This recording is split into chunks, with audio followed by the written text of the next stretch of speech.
That is a jab and a straight from Liaver. Good setup with the hook. Papasok and down goes very first round, ladies and gentlemen. Bagsak po ang kalabang. And that is it.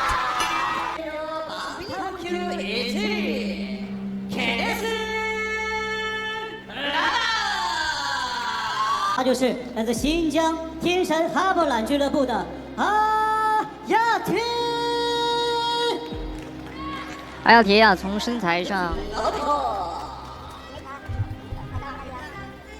First round on your way, scheduled for 12, OBPF. Round number 1.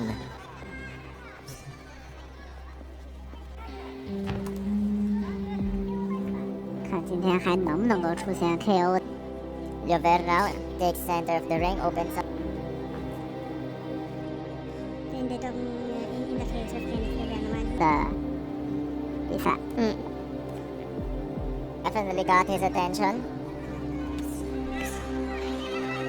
Good opening sequence.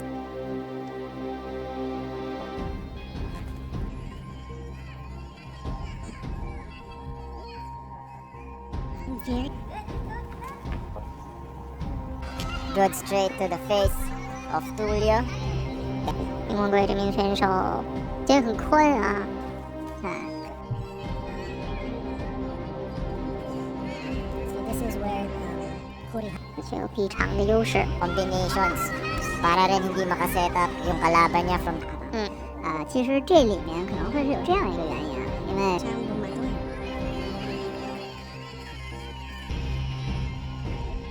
是牛栏山赞助的嘛，在这个整个的比赛合同里面， signs of life from Tulio. Goes for a jab. 他应该是正好去想，应该是想去改，赛事评级也给了1星。 Another jab from Liaver.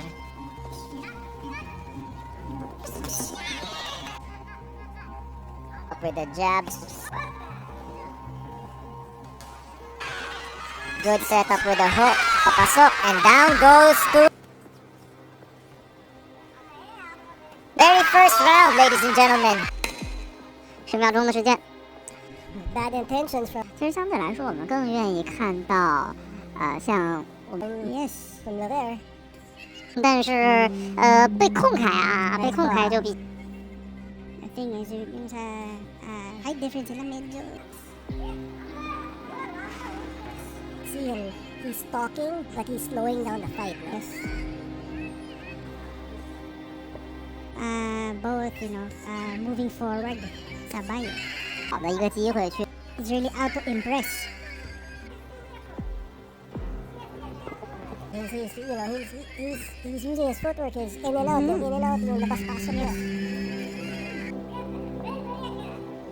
Lalo with a good left over there. Another one. 6、7、8，还有最后的3个。Hindi na tumitigil si Kenneth Liaver 回合。大家可以感觉有一种就是 he's very relaxed, very patient, very cool. Maraming mga taong... Oh! 30 seconds, that's it! Yes! Another KO, TKO victory! Very beautiful win for Kenneth Liaver! Ang bilis, pero very...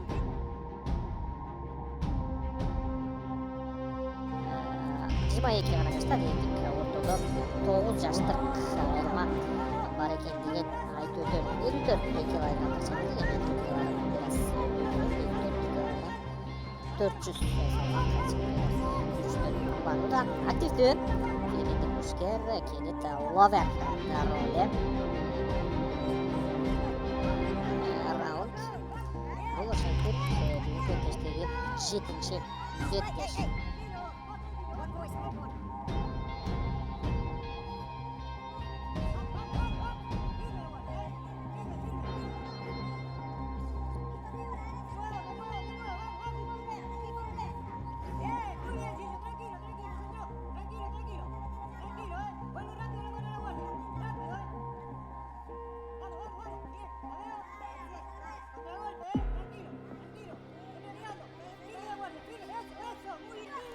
Algaçkı round tagılı bu maçınkile betleştirdi. Biroq Filipinlik Musker aktifti hazır.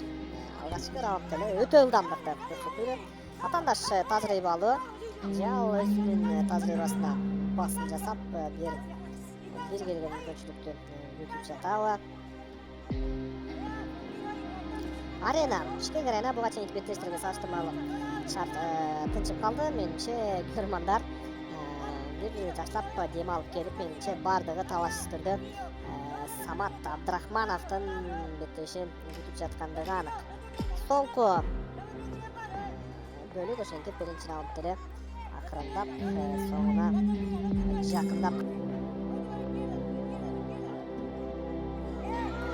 Жакшы сол гол менен Ловер дагы бир өтө активдүү. Дал ушундай ыргактагы беттештер уланда турган болсо анда беттешти мөөнөттөн мурдан жыйынтыктап коюшу дагы толук мүмкүн. Жана ал нерсеге атаандаш жол береби деген дагы суроо бар талашсыз түрдө.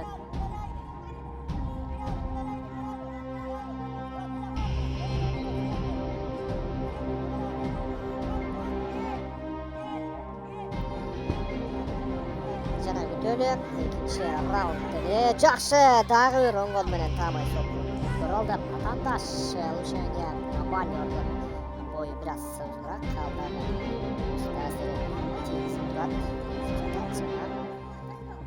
Ошентип экинчи раундда дагы Кенет Ловер чындыгында активдүү. Буга чейинки беттештерге токтолсок, Адлет Качкынбаев мекенде Швейцариядан Бибосоновдон жеңилип калды.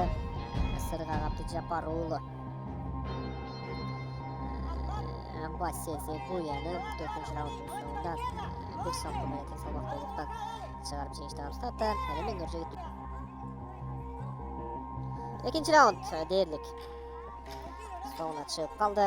Бул жолу дагы филиппиндик мушкер Кенет Ловер активдүү абдан дагы бир сокку.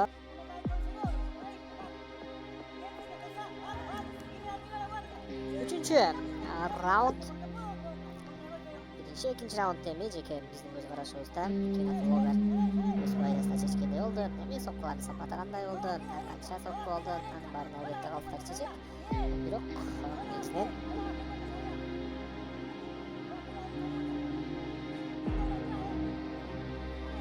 Кенет Ловер азырынча абдан активдүү беттеш алып барууда. Ушундай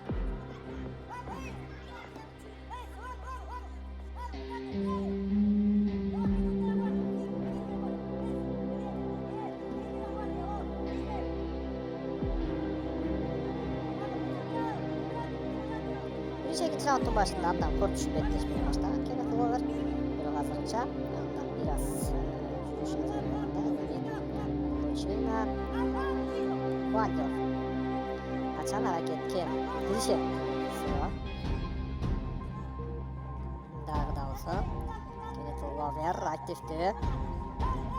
Жакшы акырындап атаандаштын тупойун оң гол менен кубаттуу сокку узатууга дагы жетишти.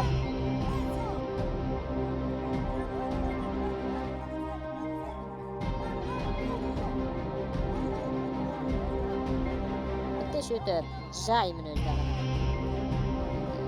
уланууда.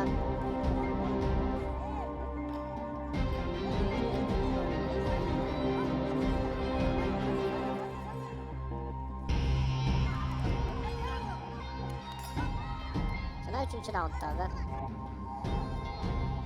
4-чү раунд, 3-чү раунд дээрлик бирдей эле болду. Эми биринчи, экинчи раундда Кенет Ловер чындыгында өзүн абдан активдүү түрдө көрсөттү. Жана 4-чү раунд кандай болду экен көрөлү. Сиздер менен биргеликте азыр жай ыргакта гана уланууда. Атаандаштар улам бирин-бирин байкап сокку узатуунун айдасын көрүүдө. Бирок атаандаш Лучина Баньор ал көбүрөөк коргонууга басым жасаган жүрүштү алып барууда. Жана эмне болду? Нокдаун бар албетте. Ушул жерден беттеш мөөнөттөн мурда жыйынтыкталып калууга да жакын. Жана бүттү. Башынан баштап эле чындыгында Кенет Ловер дал ушул нерсеге татыктуу иш алып барып жаткан болчу. Жана ал акыры максатына жетти. Чындыгында жаш мушкер 22 гана жашта, эми атаандашы тажрыйбалуу 31 жашта болчу. Бирок бул жерде тажрыйба менен жаштыктын тирешинде нокдаун менен жеңип